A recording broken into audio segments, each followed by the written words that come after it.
Kababayan, ngayon naman nandito tayo ngayon sa Substation 4 ng Barangay Ususan, kung saan mag-iikot naman kami sa area ng MRB tsaka Pusawan. At titignan din kung marami pa rin ba yung mga tumatambay tsaka yung mga lumalabag sa mga lokal na ordinansa patungkol naman sa Safer Cities Initiative ni DILG Secretary John Vic Remulla.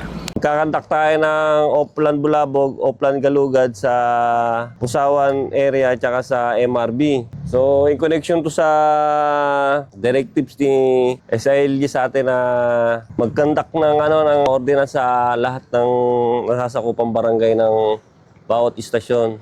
Eto na nga, katatapos na natin mag-Oplan Galugad at 13 ang mga nahuli naman ngayon ng kapulisyahan. Yung 13 kinuha yung kanilang mga pangalan at mga detalye. At yan, magfa-file kung sila'y paulit-ulit hanggang sa ma-penalty na sila. At tinitignan din natin yung dami ng mga nasisita ngayon, which is sa ilang araw nating pag-Oplan Galugad ay bumababa naman. Yung mga minor de edad na lang, yung patuloy na mga nakukuha ng kapulisyahan habang nag-Oplan Galugad.